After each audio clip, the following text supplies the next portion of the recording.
Deus seja em eterno glorificado. Glória ao nome santo do Senhor. Irmãos, eu vou colocar aqui um fundo musical, porque às vezes acontece de passar alguém ali no corredor, fazer algum barulho, então assim vai evitar, certo, irmãos? Eu vou procurar colocar baixinho para não atrapalhar os irmãos também, né? Porque a gente também tem que ter cuidado sobre isso, que nós não queremos que o que vale é aquilo que Deus vai dar para nós falarmos, não é, irmão? Eu vou tentar falar mais alto um pouco também, porque parece que o vídeo ficou um pouco baixo. Então, irmãos, eu quero iniciar esse vídeo saudando os meus inscritos, os inscritos desse canal, agradecendo a todos vocês pelo amor, pelo carinho que vocês têm tido conosco. Eu confesso que passei por muitas lutas, muitas calúnias, muitas perseguições, por depressões, por enfermidades, e ainda estou enfermo em tratamento, mas se não fosse as pessoas que têm me ajudado, não no sentido financeiro, irmãos, mas a minha maior ajuda, primeiramente vem de Deus, do Senhor Jesus Cristo, é ter vocês junto comigo. Eu me sinto bem quando eu estou falando aqui das coisas de Deus. Eu quero deixar claro que pode ter algum irmão da congregação cristã aí, irmãos, não fique ofendido comigo. Eu não sou, irmãos, frequentador da congregação cristã no Brasil, se bem que nada me impede de ir num culto, tenho amigos, não é? Mas eu tenho um ministério também, não mais da CCB, certo, irmão? Quero deixar claro isso, para que não haja que não venha incorrer nenhuma coisa que venha trazer algum distúrbio. Às vezes a gente erra porque a gente não fala, não é, irmãos? Eu procuro fazer os cultos na minha simplicidade, aqui dentro da minha casa, para ajudar aqueles que não têm acesso a cultos online por causa do fuso horário, e também eles sabem que eu não pertenço à CCB, mas que eu tenho amor por todos. Eu acho que o amor, irmãos, ele faz bem em todos os lugares. Sem o amor, não adianta eu ser daqui, eu ser dali, eu ser de lá. Sem o amor, eu não entro no céu, irmão. Então, eu não tenho nada contra ninguém e não estou aqui para atacar ninguém. Estou aqui para falar das coisas de Deus, irmão.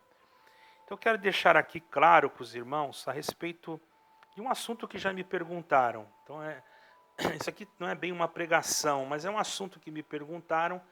Lógico que terá uma exortação, mas é mais uma forma da pessoa entender melhor aquilo que a pessoa perguntou. Alguns me perguntaram, certo, irmãos? O que é presbítero, irmão Raul? O que é ancião? Bom, eu vou explicar. A palavra presbítero vem do grego, certo? Ela significa a mesma coisa que ancião. Ancião e presbítero é a mesma coisa, não tem diferença. Só que um vem de uma linhagem linguística e outro de outra linhagem linguística. Mas são as mesmas palavras ditas de uma forma diferente. Entendeu? Para você entender. Que é usado muito no cristianismo evangélico. Como também muitos usam o título de pastor, né? Eu também não vou condenar, irmãos. Tem muitos que condenam, mas se nós formos olhar, quando o Senhor Jesus chamou a Pedro, ele disse: Pedro, apacenta as minhas ovelhas. Nós formos olhar para essa parte, nós vamos notar que quem é que apacenta alguma coisa? É um pastor, certo, irmão? Então, nós temos que ter cuidado, não julgar títulos. Deixamos isso de lado, irmão. Porque afinal, título não vai salvar ninguém. Não adianta chegar no céu e falar: eu sou presbítero, eu sou pastor, eu sou isso, eu sou aquilo. Não vai ter nenhum significado de salvação isso daí, irmão. Salvação está em Jesus Cristo. Ele é o sumo pastor. Ele é o sumo. Se ele é o sumo, irmão, é porque tem outros que também pastoreiam. Podemos dizer que o que pastoreia tem o dom de pastor, não é? Também não é errado. Eu não quero julgar, não quero entrar nesse mérito, irmão, porque o assunto não é esse. Estou falando sobre presbítero e ancião, que eram líderes eleitos pelas igrejas locais, eleitos também pelos apóstolos que escolhiam, oravam a Deus e escolhiam, certamente que também consultavam a igreja. Não era qualquer um que eles colocavam assim de qualquer maneira, certo, irmãos? E não era colocado por causa de parentesco, ou por causa de amizades, ou por causa de ter dinheiro, não era nada disso. Eram homens que tinham que ser espirituais. Ele podia ser um lixeiro, um catador de lata, irmão. O que tem de mais nisso? É uma profissão digna, honrosa, é uma profissão, irmão, que se não tivesse essas pessoas, o mundo viraria uma sujeira. Então, parabéns para você que trabalha nisso. Eu te respeito de todo o meu coração, porque se não fosse você, a minha lixeira ali estava cheia até em cima. Então, você é muito útil para a sociedade, irmão. Não se sinta menosprezado. O digno de tudo é você ter uma função, seja ela qual for, e fazer ela com amor. Independentemente de qualquer função. Se você vai limpar um chão, se você vai varrer uma casa. Irmão, é honroso isso daí diante de Deus. Eu não vou mexer com aqueles que estão lá em cima, em grandes posições, porque sabe por quê? Aqueles que estão lá em cima precisam de você aqui embaixo, senão não funciona lá em cima. Eu quero dizer isso no sentido material. Imagine se não houvesse uma pessoa que varresse o chão de uma empresa, ou que não limpasse os banheiros de uma empresa, irmão. Aquilo ia virar uma imundícia, não é verdade, irmão? Ninguém ia ter coragem de entrar lá dentro. Então, parabéns, meu amigo, meu irmão, eu te amo, você que cata latinha lá, para ajudar a reciclar o planeta. Parabéns, você que tira o pó do chão. Parabéns, você que faz tudo isso daí. Você merece todas as bênçãos de Deus na tua vida, tá bom? Que aqueles que estão em grandes estaturas, você não teve talvez a capacidade de estudar, de chegar aonde você gostaria, talvez até o teu salário não seja muito competente, porque você deveria ganhar bem pelo serviço que você faz, porque pegar sujeira dos outros não é fácil, não é? Mas fique em paz, Deus vai cuidar de você, tá bom, meu amigo, meu irmão? Eu vou orar por você, tá bom? Eu amo você que faz isso. E amo os outros também. Mas não sei por que Deus me trouxe esse assunto. Quem sabe alguém vai ouvir esse vídeo e vai se achar menosprezado porque faz uma coisa tão simples. Não fique menosprezado, irmão. Você deve se sentir honrado, porque aqueles que se acham grandes precisam de você. Se não tivesse você, eles iam ter que fazer o teu serviço, não é? Um precisa do outro, irmão. Não tem maior diante de Deus. Você é igual a mim. Eu posso ser um advogado e você varrer a rua. Para mim você é igual. Eu lembro que eu passei perto de um senhor agora esses tempos atrás. Ele veio da Índia, irmão. Quase não fala português e eu falo um pouco de inglês. Eu vi que ele estava triste e eu parei, comecei a conversar com ele e senti alegria, irmão. Uma alegria tão grande que ele viu que alguém deu atenção para ele. Falei das coisas de Deus, pedi para Deus abençoá-lo. Hoje, irmão, onde eu passo, ele nunca esquece de mim. Onde eu passo, ele balança a mão para mim, eu balanço a mão para ele. Porque na minha casa é assim, se vir um que cata latinha, ele vai sentar aqui e vai comer a mesma coisa que um advogado comer, tá bom, irmão? Porque não tem diferença. Para nós, irmãos, que somos cristãos, nós temos que agir dessa maneira. Nós não podemos querer ser arrogantes, nem soberbos, porque o Senhor Jesus não fez isso. O Senhor Jesus não ensinou isso, né, irmãos? Então, não sei porque eu entrei nesse assunto, irmãos. Eu amo vocês.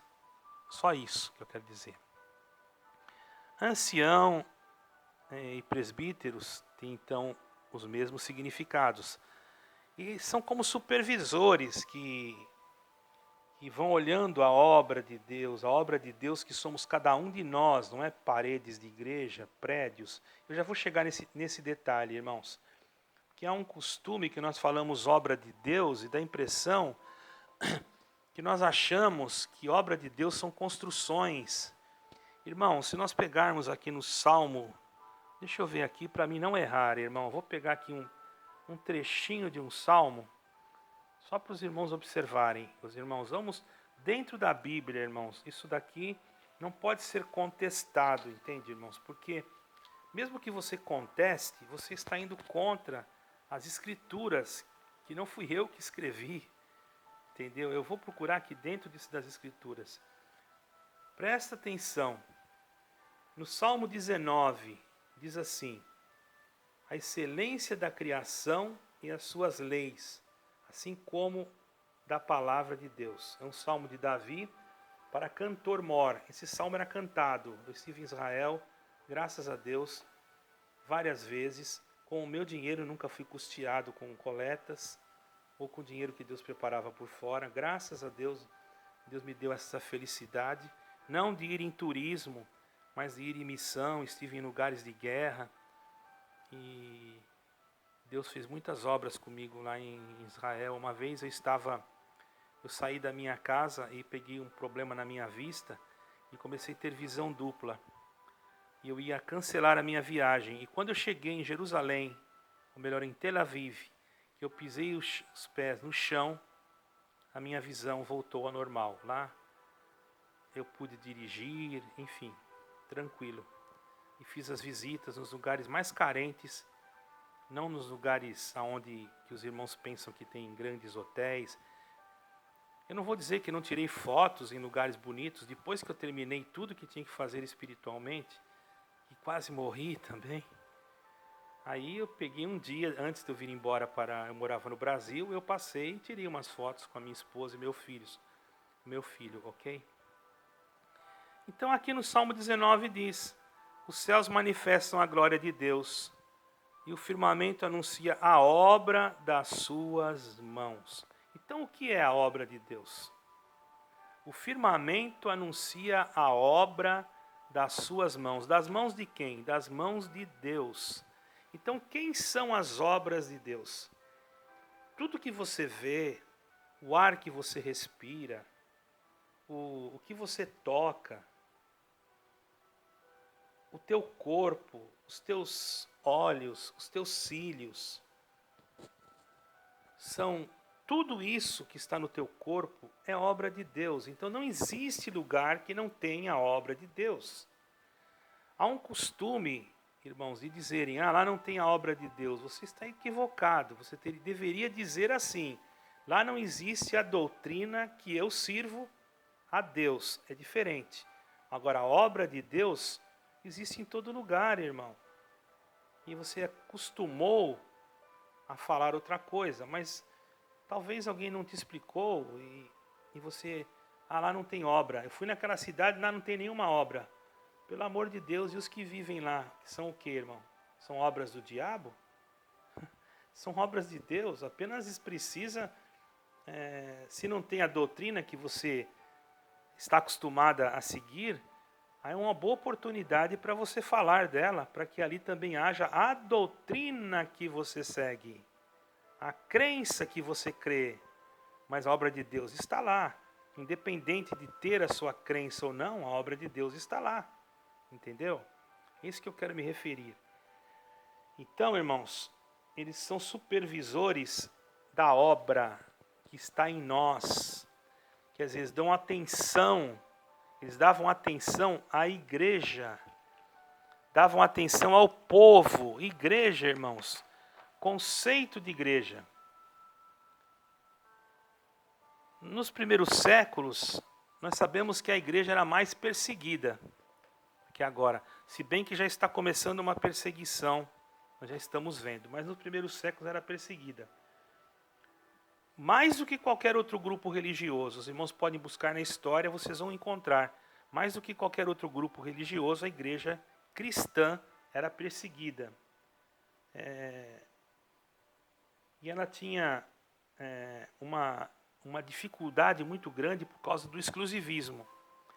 Porque o exclusivismo é quando a pessoa quer ser o que ela deseja ser, só ela, detentora de uma adoração, ou de ser o libertador.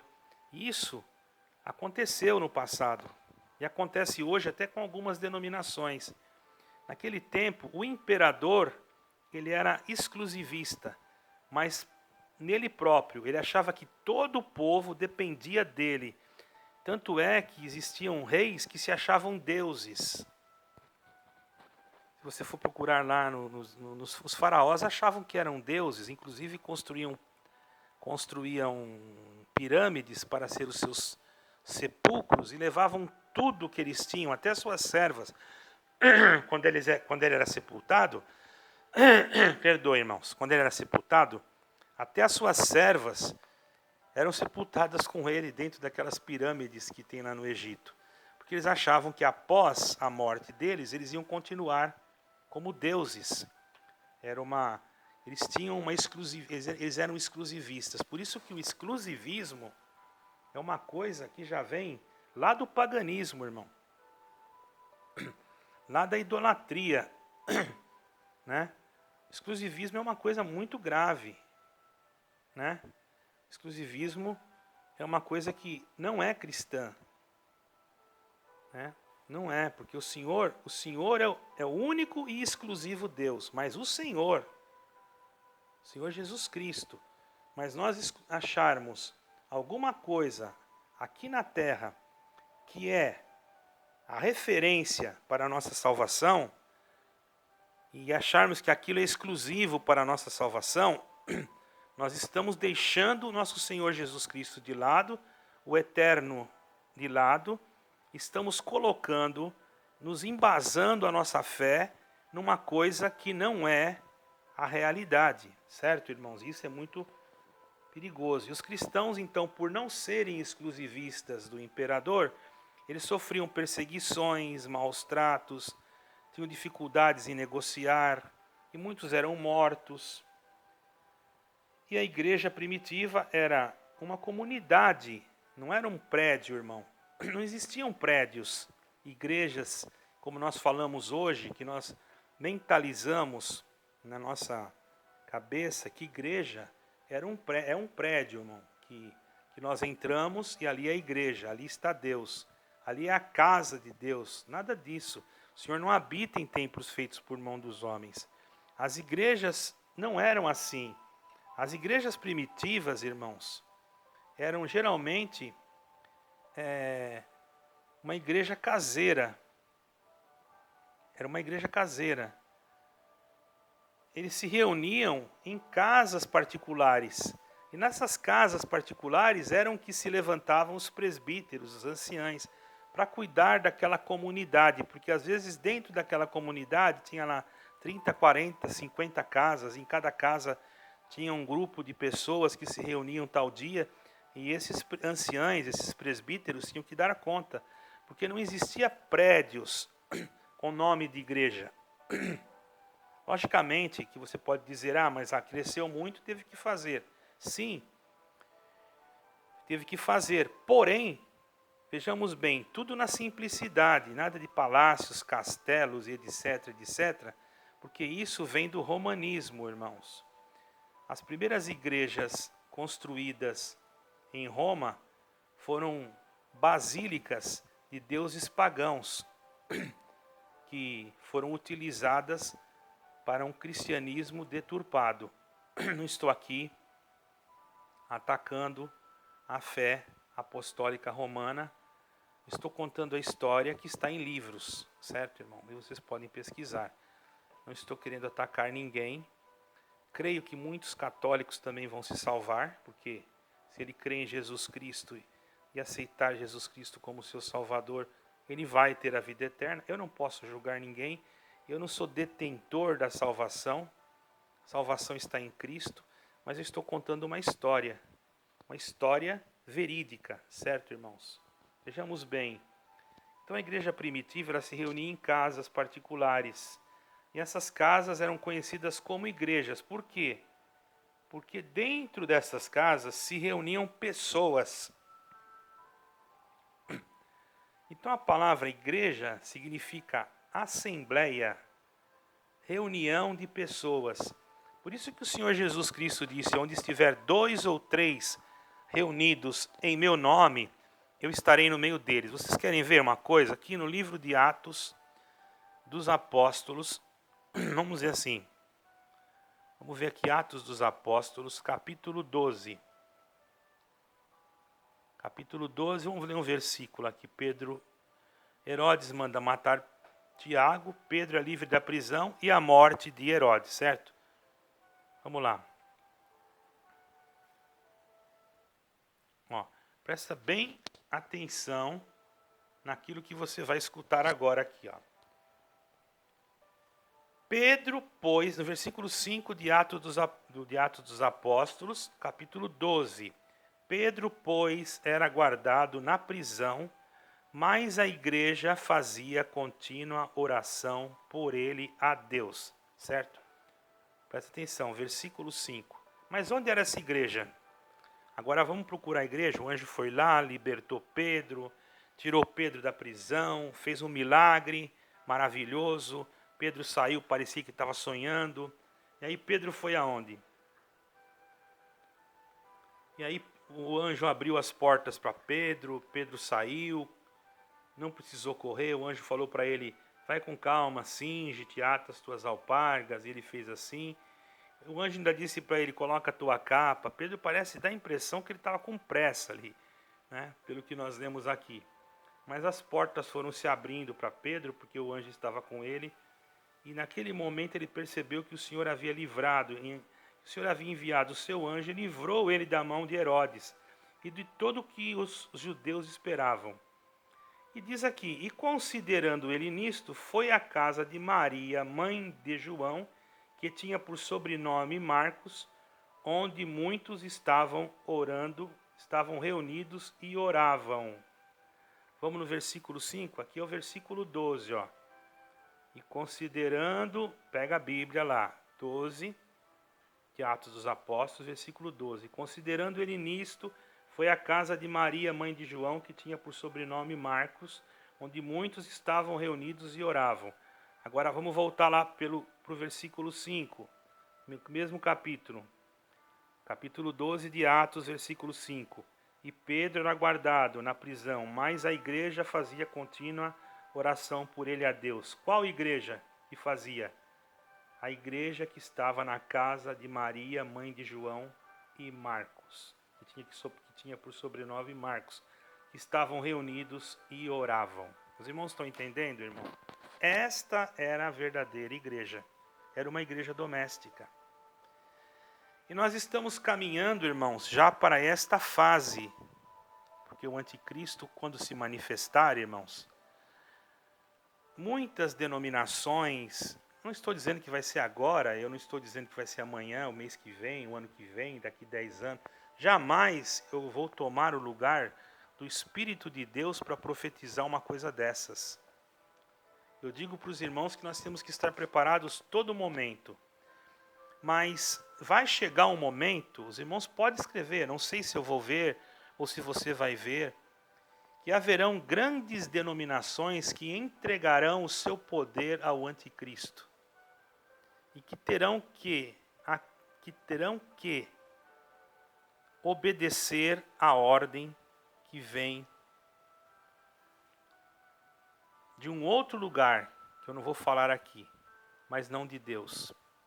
E aqueles que estiverem presos em exclusivismos, em pensamentos desta forma, por não examinarem as Escrituras, poderão perder a sua alma, porque serão enganados com mais facilidade.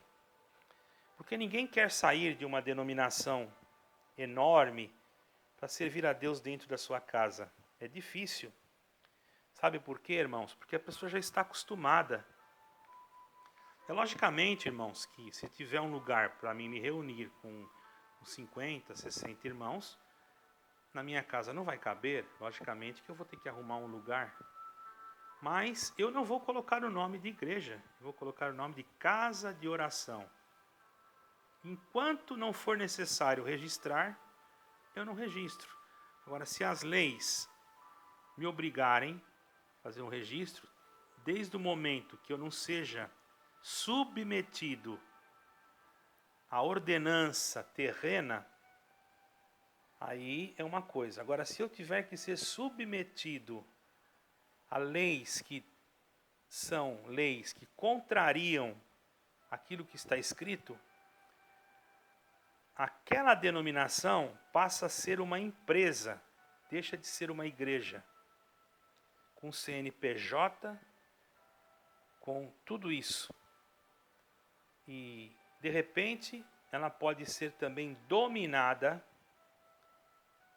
pelo espírito do anticristo, que coloca dentro da própria instituição os seus adeptos, para ocuparem lugares elevados, para seduzir o povo de Deus. Por isso que Daniel disse, quando virdes a abominação no lugar santo, quem lê, entenda.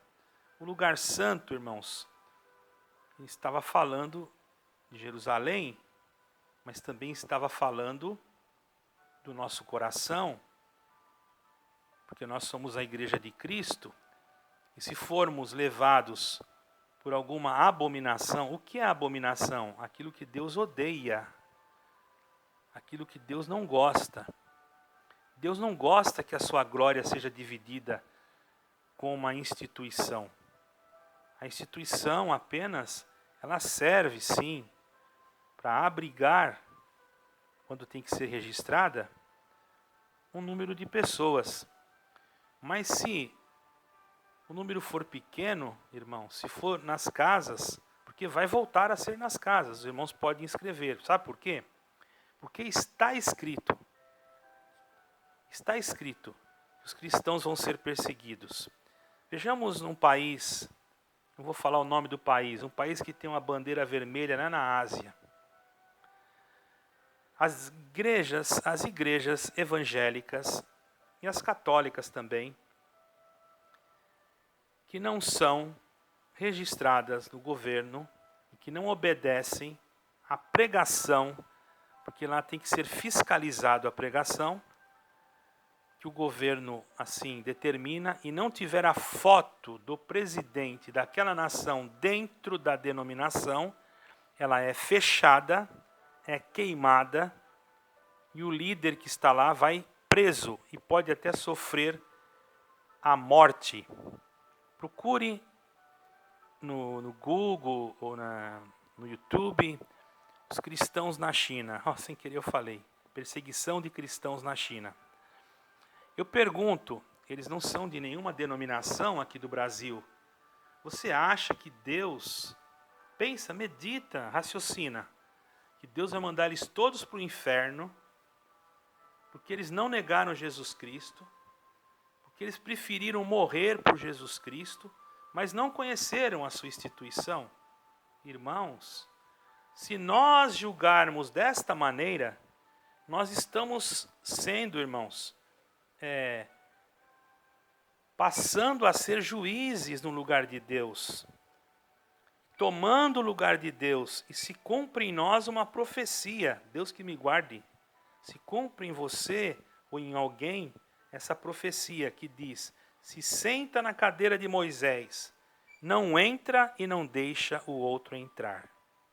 Então, irmãos, este é o assunto que eu tinha que passar para vocês.